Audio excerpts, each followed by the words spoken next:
नमस्कार, आप देख रहे हैं हल्ला बोल टीवी। मैं हूं सुशील कुमार सिंह। लेफ्टिनेंट जनरल सैयद अता हसनैन ने बिहार के राज्यपाल के रूप में पदभार ग्रहण कर लिया है। वे एक सख्त प्रशासक के रूप में जाने जाते हैं। अब उनकी भूमिका क्या बिहार में मुख्यमंत्री और राजभवन के बीच टकराव की स्थिति पैदा करेगी, या फिर क्योंकि वे एक सख्त प्रशासक के रूप में और वे किसी दबाव में रहकर काम करने के रूप में नहीं जाने जाते हैं, वे इंडिपेंडेंट काम अब तक किए हैं, जो उनकी भूमिका रही है। अब ये देखना है कि आगे होता क्या है। आइए इस पे जानते हैं हल्ला बोल टीवी के editor in chief Deepak Sharma से। देखिए, लेफ्टिनेंट जनरल सैयद अता हसनैन ने बिहार के 43वें राज्यपाल के रूप में पदभार ग्रहण कर लिया है।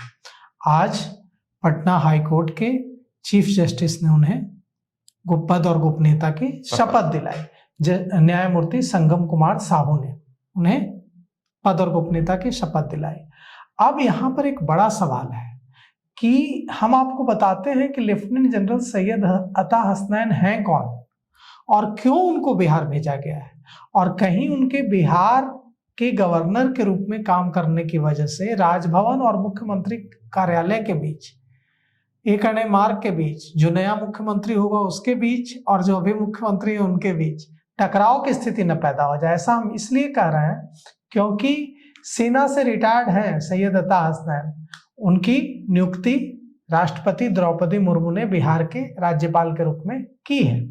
अब हम आपको बताते हैं कि किस लिए मशहूर हैं और क्या डर है। वे प्रशासनिक गलियारों से लेकर सियासी गलियारों तक एक सख्त प्रशासक के रूप में जाने जाते हैं। कश्मीर में जो उन्होंने किया है उसके लिए पूरी दुनिया की जो आर्मी है वो उनके काम को स्टडी करती है। दरअसल उनकी सबसे ज्यादा चर्चा कश्मीर घाटी में आतंकवाद के खिलाफ जो उनका जो अभियान था उसको लेकर।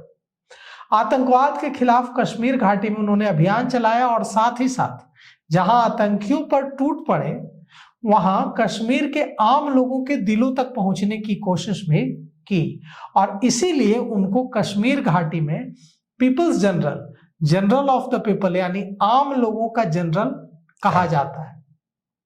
अब यहां क्यों भेज दिया गया सैयद अता हसनैन को?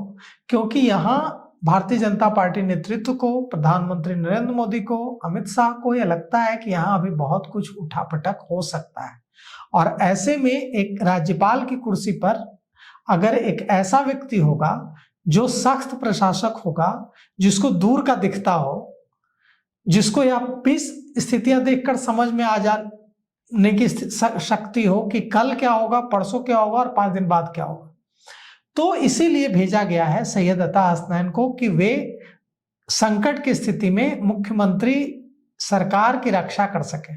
क्योंकि बिहार में पूर्ण बहुमत तो नहीं है भारतीय जनता पार्टी के पास, और चलाना है सरकार 5 साल।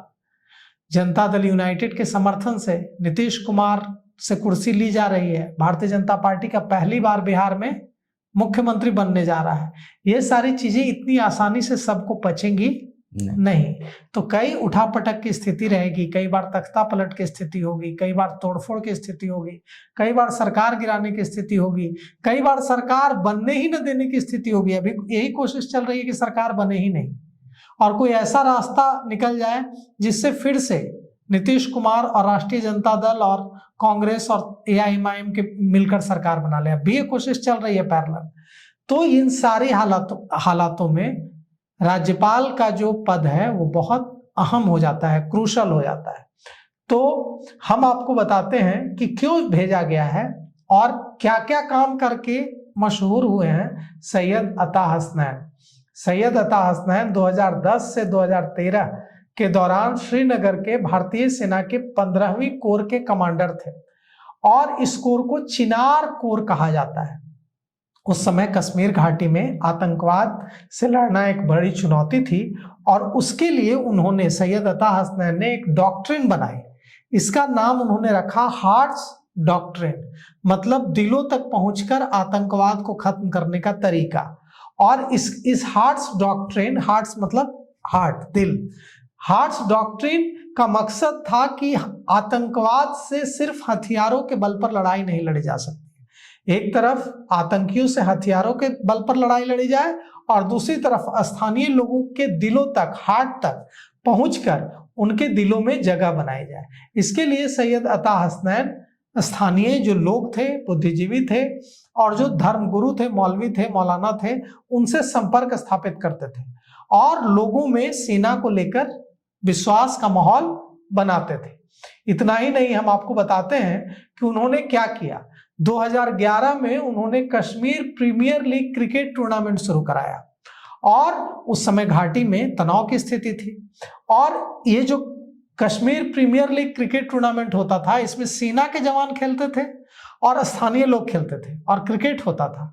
और सबसे आश्चर्यजनक बात है कि ये जो क्रिकेट टूर्नामेंट होता था, इसके जरिए आम लोगों और सेना के बीच एक संवाद की स्थिति, एक डायलॉग की स्थिति बनाने की कोशिश सैयद अता हसनैन ने की और इसमें सफल भी हुए।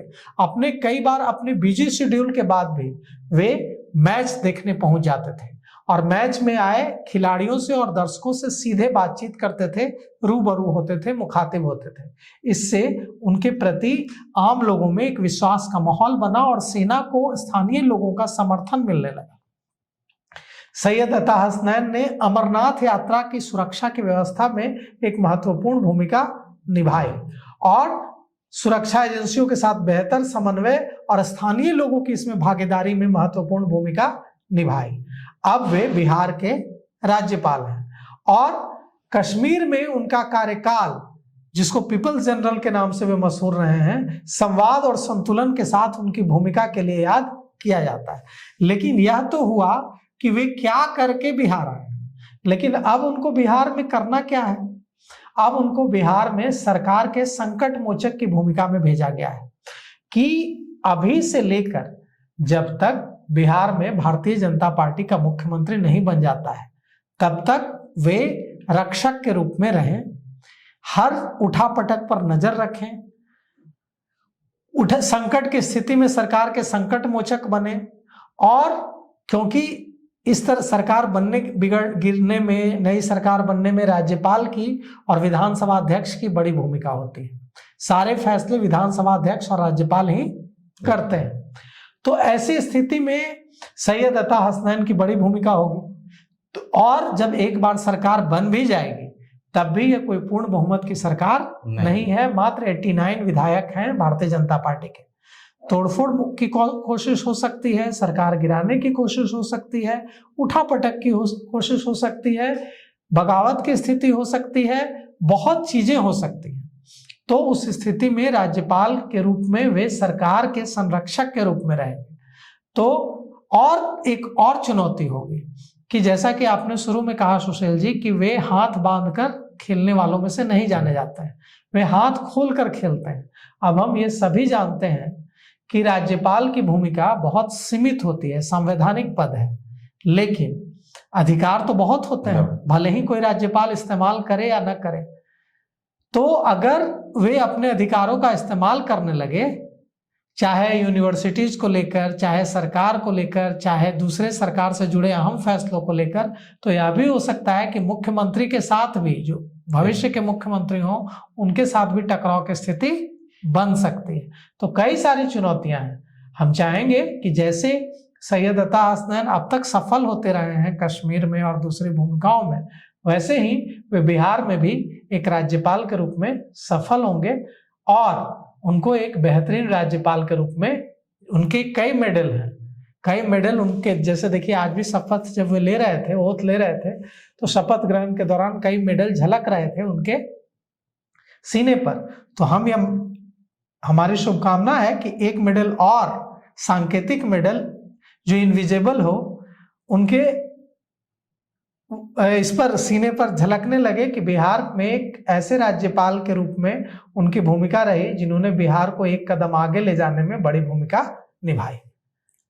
अब देखते हैं आगे होता क्या है। क्या वे एक सख्त प्रशासक के रूप में अपनी भूमिका अदा करते हैं या फिर टकराव की स्थिति भी होती है, विवाद भी होता है।